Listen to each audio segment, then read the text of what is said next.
नमस्ते, अभिवादन आपका इनोसेंट इन्वेस्टर के इस नए वीडियो में आपके लिए डिस्क्लेमर। उसके बाद बात करेंगे भेल की और पीएसबी पब्लिक सेक्टर बैंक नहीं, पंजाब एंड सिंध बैंक, इन दोनों का रिजल्ट आया है। रिजल्ट का डिस्कशन करेंगे। दोनों ही कंपनियों को हुआ है बड़ा नुकसान। क्यों हुआ नुकसान उसको समझेंगे। पहले रिजल्ट पे चलते हैं, एक एक चीज़ हम समझने की कोशिश करेंगे। सबसे पहले हमारे सामने रिजल्ट खुला है पंजाब एंड सिंध बैंक का, और ये एक्सीडेंट है बाजार का। 15 रुपये पे स्टॉक है। स्टॉक का प्राइस भी आपने देखा होगा किस तरीके से ऊपर से प्रॉफिट बुकिंग आई और डे लोज के आसपास यहाँ पर क्लोजिंग हुई है। बाजार में भी प्रॉफिट बुकिंग आई थी, लेकिन स्टॉक एक बढ़िया पोजीशन पे खुला था, सर्वाइव नहीं कर पाया। और बहुत ज़्यादा चांसेस हैं कि इसी रिजल्ट की एक्सपेक्टेशन लोगों की थी, बड़े प्लेयर्स को थी। नीचे वॉल्यूम भी रेड कैंडल के साथ बड़ा बना है, यानी कि बड़ा प्लेयर ऊपर के लेवल पे एग्जिट करने के बारे में ही सोचा है। तो हम पंजाब एंड सिंध बैंक का रिजल्ट एनालाइज करने की कोशिश करेंगे। चलिए, सबसे पहली चीज़ इंटरेस्ट इनकम, जो किसी भी बैंक की रीढ़ की हड्डी होती है, वहाँ पर आप देखोगे सडन ड्रॉप नहीं है। ये कहते हैं ना कि धीरे धीरे मौत की तरफ बढ़ते हैं जब हम, तो ऐसे ही बिल्कुल वही कहानी है। अब इनको प्राइवेट कर दिया जाएगा, क्या कर दिया जाएगा वो मुझे नहीं पता, लेकिन समझिए इंटरेस्ट इनकम में कमी आने का मतलब आप समझते हो, वर्स्ट सिचुएशन होती है किसी भी बैंक के लिए। एक बार के लिए एनपीए बढ़ जाए वो चलता है मेरे लिए, एक बार के लिए एनपीए हो जाए चलो चलेगा, रिकवरी हो सकती है, कुछ भी होगा, एआरसी से हम कुछ भी करके लाएंगे। लेकिन जब आपके कोर बिजनेस में, कोर इनकम में डेंट आने लगेगा, फिर आपके पास कोई चारा नहीं है। हो सकता है कि आगे से एनपीएस को आप टैकल कर जाओ, लेकिन जब आप इंटरेस्ट इनकम में ही कमी आते देखोगे अपने बैंक में, उसको नहीं संभाल पा रहे हो, और ये quarter on quarter, year on year basis पे भी कमी आपको दिखाई देगी, तो ये सच में खतरनाक सिचुएशन है और छोटी मोटी नहीं, एक बड़े लेवल पे है। क्योंकि अगर आप ये डेटा देखोगे, 1763 करोड़ 1800 करोड़ से घट कर आ रहा है, और ये 30-40 करोड़ रुपए आपको इस केस में कम लग रहे होंगे, लेकिन फिर भी परसेंटेज टर्म्स पे मत जाइए। ये 1 करोड़ 2 करोड़ भी कम हो अगर इनकम, तो सोचिए कि कुछ क्या नेगेटिव चल रहा है बैंक में। ये सब चीज़ें आपको देखनी चाहिए। अदर इनकम को अगर हम जोड़ भी लें तो यहाँ पर आप देखोगे 219 करोड़ की इनकम हुई बैंक की, ठीक है। 2000 करोड़ के आसपास की इनकम हुई, यहाँ पर आप देखिएगा 1982 करोड़। पिछली बार इनकम हुई थी 1999 करोड़, 2000 करोड़ की। इस इनकम को अदर इनकम में समझ के थोड़ा सा कंफ्यूज हो गया। पिछले साल के इस क्वार्टर में 2077 करोड़, देख रहे हैं ड्रॉप, भले ही थोड़ा थोड़ा आ रहा है लेकिन आ रहा है। और इसी कारण आप जब देखोगे इस बैंक का लॉस, तो वो सच में एक डरावना लेवल है। हमको लग रहा है कि सब कुछ सही हो गया है, कोविड ने सब कुछ सही कर दिया है। हम समझेंगे थोड़ा सा कि आखिर लॉस क्यों आया। पहले तो हम खर्चे समझ लेते हैं। क्या ये जो ब्याज कम कमाए हैं, खर्च भी कम किए हैं क्या, उसको हम थोड़ी सी देखने की कोशिश करेंगे। इंटरेस्ट एक्सपेंडेड भी कम हुआ है क्या? जी हाँ, 1464 करोड़, 1186 करोड़, ठीक है, इंटरेस्ट एक्सपेंडेड, और 1146 करोड़ पिछले साल के इस क्वार्टर के आसपास है, और जस्ट पिछले क्वार्टर से बढ़ा हुआ है, यानी कि सॉरी हाँ, जस्ट पिछले क्वार्टर से नेक टू नेक है, और पिछले साल के इस क्वार्टर से बहुत बड़ा ड्रॉप है। अब ये ड्रॉप यहाँ पर क्या दिखा रहा है हमको कि इनको खर्चा भी कम करना है। इसका मतलब क्या है, एफडी वगैरह लोग यहाँ से एग्जिट कर रहे हैं, और वो नॉर्मल सेविंग अकाउंट में या फिर उस पैसे का यूज कर रहे हैं, क्योंकि ये लो कॉस्ट फंड पे लोग शिफ्ट कर रहे हैं, इसलिए कम दिया गया। दूसरी चीज़, अकाउंट भी कम हो सकते हैं, इसलिए यहाँ पर भी इंटरेस्ट एक्सपेंडेड में कमी आई है। लेकिन अगर हम ओवरऑल खर्चे को देखते हैं, total expenditure excluding provisions and contingencies, ये आप देखिएगा कितना इनका खर्चा आया। सोच रहे हैं आप, कमाल का खर्चा है, कमाल का खर्च कर रहा है बैंक।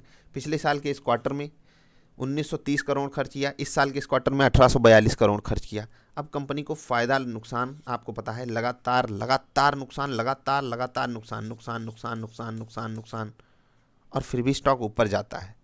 मतलब मुझे समझ में नहीं आता, ये लॉजिक मुझे समझ में नहीं आती कि लोग क्या वैल्यू अनलॉक करने के लिए स्टॉक्स लेकर बैठे होते हैं। 2375 करोड़ का नुकसान, ठीक है, 401 करोड़ का नुकसान, यहाँ पर भी 255 करोड़ का नुकसान, और ये नुकसान सच में बहुत बहुत बहुत बड़ा नुकसान है। आप सोच कर देखिए कि आप एक ऐसा स्टॉक लिए हो जो है तो 15 रुपये का, लेकिन नुकसान कितना कर रहा है, 2500 करोड़ का। अगर आप अर्निंग पर शेयर पे आओगे, वो तो खतरनाक। आपके सामने ये सब चीज़ें जब बन के आती हैं ना, तो दिल एकदम बैठ जाता है। 33 रुपये आप माइनस में चल रहे हो, एक 15 रुपये का स्टॉक खरीद रहे हो, 33-34 रुपये का आपके ऊपर कर्जा लग जा रहा है। गजब का है ना, क्या सिस्टम है। स्टॉक मार्केट भी कमाल की चीज़ है। क्यों ऐसा हो रहा है? आप देख रहे हो, ग्रॉस एनपीए देख रहे हो, नेट एनपीए देख रहे हो, तबाही का मंजर है। और ये पिछले बार से कम हुआ है प्रोविजनिंग कर करके, लेकिन फिर भी यहाँ पर बड़ी इंप्रूवमेंट हमको नहीं दिखाई दे रही ग्रॉस एनपीए में। और जो लॉसेस आए हैं वो नेट एनपीए को कंट्रोल करने के लिए आया है। आरबीआई की गाइडलाइंस होती हैं, तो आपने देखा कितना भयंकर एक्सीडेंट किया है पीएसबी ने, पब्लिक सेक्टर बैंक आप कह सकते हो उनको। बाकी पंजाब एंड सिंध बैंक, एक बार के लिए मैं कह रहा हूँ ना, पब्लिक सेक्टर बैंक कहानी ऐसी ही है, कुछ सिचुएशन संभाल लेते हैं कुछ नहीं। चार्ट पर आप देखोगे तो बाइंग आ रही है, बाजार के साथ ये भाग रहे हैं, क्या पता नहीं था? नहीं, रिटेल इन्वेस्टर को फंसाया जा सकता है ना। 15 रुपये का स्टॉक है, 15 रुपये 10 रुपये का स्टॉक में रिटेल इन्वेस्टर को काफ़ी मज़ा आता है। एक और स्टॉक का एक्सप्लेनेशन करेंगे, भेल। काफ़ी ज़्यादा उम्मीदें थी भेल से सबको, और भेल ने लगा दिया। आपको पता है ये डेटा आप जब देखोगे वेल का, तो आपको एक चीज़ समझ में आएगी, कोविड से हम बाहर नहीं आ पाए हैं अभी। हमको दिखाई दे रहा होगा स्टॉक मार्केट ऑल टाइम हाइस पे है, हमें बताया जा रहा है, बजट से दिखाया जा रहा है हर जगह, लेकिन ये सब चीज़ें ना रियलिटी होता है ना, हमको ज़मीन पे लाकर पटका जाता है। आप देखोगे पिछले साल के इस क्वार्टर में 5457 करोड़ की सेल्स हुई थी इनकी, इस साल के इस क्वार्टर में सिर्फ 4203 करोड़ की सेल्स, और ये एक बड़ा ड्रॉप है। पिछली बार से इम्प्रूवमेंट है, लेकिन उतनी बड़ी इम्प्रूवमेंट नहीं आ पाई। इवन हम इस लेवल को भी नहीं प्राप्त कर पाए। भेल वालों से मैं एक रिक्वेस्ट करूंगा, भाई ढंग का काम करो और सिचुएशन संभालने की कोशिश कीजिए। देखो होता है कि डिमांड नहीं आ रही है तो कहाँ से देंगे, लेकिन फिर भी सरकारी कंपनी है तो डिमांड इनको क्रिएट करनी चाहिए। पिछली बार भयंकर नुकसान हुआ था, इस बार भी बड़ा नुकसान हुआ है। नुकसान कंट्रोल में आया है, लेकिन फिर भी नुकसान तो नुकसान है। पिछले साल के इस क्वार्टर में 226 करोड़ का फ़ायदा हुआ था, इस बार 292 करोड़ का नुकसान। पिछले क्वार्टर में भी 737 करोड़ का नुकसान। यहाँ पर और कुछ डिस्कस नहीं करना है, अन्य चीज़ें आप इग्नोर कर दीजिए। भेल नुकसान में है। एक और रिजल्ट डिस्कस करेंगे, कम से कम आज के दिन कुछ तो पॉजिटिव हम लेकर जाएं। सबसे पहले हम भेल का आपको चार्ट दिखाना चाहेंगे, और गजब का मोमेंटम आया है इसमें। पिछले 4-5 दिन बाजार के साथ बिल्कुल चला है। अब क्या होगा, बहुत बड़ा रेजिस्टेंस है इसमें 45 रुपये के आसपास, उसको पार करने के बाद ही आपको पॉजिटिव ट्रेड इसमें लेना है। बाकी आपको पता है यहाँ पर क्या होने वाला है। सिचुएशन अपने हिसाब से आपको संभालना है। अगर आपके पास स्टॉक है तो ऐसे पैनिक नहीं कर जाना है, क्योंकि इस स्टॉक में वैल्यू है, इस स्टॉक में वैल्यू है। पंजाब एंड सिंध बैंक में वैल्यू हमको दिखाई दे सकती है, लेकिन एग्जैक्टली वहाँ पर वैल्यू है नहीं, क्योंकि सब एनपीए में जा चुकी है वैल्यू। आई होप आप बात को समझोगे। वेल में वैल्यू है।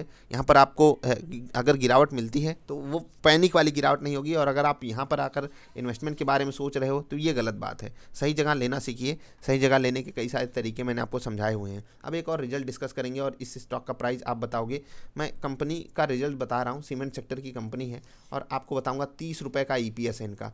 पिछले क्वार्टर में 28-29 रुपये का ईपीएस था। पिछले साल के इस क्वार्टर में सिर्फ 17 रुपये का ईपीएस था। कमाल का है ना प्रॉफिट, कमाल का है ना प्रॉफिट। लगभग क्लोज टू 70% के आसपास प्रॉफिट बढ़ा है। आप एग्जैक्टली कैलकुलेशन करके बताइएगा। ये डेटा जो है ये लाख में है, तो आप थोड़ा सा देखिएगा। 1760 करोड़ इनका रेवेन्यू फ्रॉम ऑपरेशन आया। मैं जेके सीमेंट इस कंपनी का नाम है, आप जाकर स्टॉक सर्च कीजिएगा। और 30 रुपये की ईपीएस आ रही है, तो आपको पता है स्टॉक थोड़ा सा महंगा होगा। करंट मार्केट प्राइस के हिसाब से बात कर रहा हूँ। बाकी अगर आप यहाँ से कंपेयर करोगे इसको 30 रुपये और जिस प्राइस पे ये चल रहा है वहाँ पर आप कंपेयर करोगे तो बहुत सस्ता ईपीएस प्राइस टू अर्निंग मिलेगा। बैंक से बाजार से काफ़ी सस्ता मिलेगा आपको। आप सर्च कीजिएगा कौन सी कितना प्राइस चल रहा है जेके सीमेंट का। बाकी आपको तो पता ही होगा। पिछले क्वार्टर से भी इम्प्रूवमेंट, पिछले साल के इस क्वार्टर से बहुत बेहतरीन इम्प्रूवमेंट, और ईपीएस में ये चीज़ें हमको दिखाई दे रही हैं। सब कुछ सीमेंट कंपनियों के लिए अच्छा चल रहा है, तो उसी का बढ़िया फ़ायदा उठाया है जेके सुपर सीमेंट पुत्र, यही कंपनी है ना। जी हाँ, ये कंपनी गिरावट में मिले तो ख़रीदारी आप इसमें कर सकते हो। तो हमने यहाँ पर 3 रिजल्ट डिस्कस किए, ठीक है। 3 रिजल्ट डिस्कस किए, और तीनों रिजल्ट्स में हमको कुछ ना कुछ अलग सीखने को मिला। एक कंपनी है भेल, ये हमको क्या कह रही है, पहले तो हम कलम अपनी मोटी करें, तब तक आप वीडियो लाइक कर लीजिए। ये कंपनी है भेल, ठीक है। हम भेल को थोड़ा सा बेल नहीं समझ लीजिएगा, नहीं तो बेल का शरबत पीना पड़ेगा। भेल है भारत हैवी इलेक्ट्रिकल्स लिमिटेड, इनकी सब्सिडियरी है। यहाँ पर हमको एक चीज़ सीख मिल रही है कि कोविड से अभी हम बाहर नहीं आए हैं, क्योंकि अच्छी कंपनियां भी अभी बहुत सी ऐसी हैं जो स्ट्रगल कर रही हैं। अब सरकारी तमगा लगा है तो थोड़ा सा यह बेटर परफॉर्म करते अगर प्राइवेट होते। बाकी फिर भी वेल से हमें जो एक्सपेक्टेशन है उस पर ये खरे नहीं उतर पा रहे हैं। इसका मतलब कोविड-19 अभी ख़त्म नहीं हुआ है, और इकोनॉमी में उसका डेंट अभी पड़ता रहेगा। सब कुछ हमें पॉजिटिव बता दिया जाए, लेकिन हमको अलर्ट मोड में ही रहना है। याद रखिएगा, मैं आपको ये वार्निंग कई बार देता हूँ, और उस पर आप अमल नहीं करोगे तो तकलीफ में आप ही आओगे। भेल से हमें ये सीख मिलती है।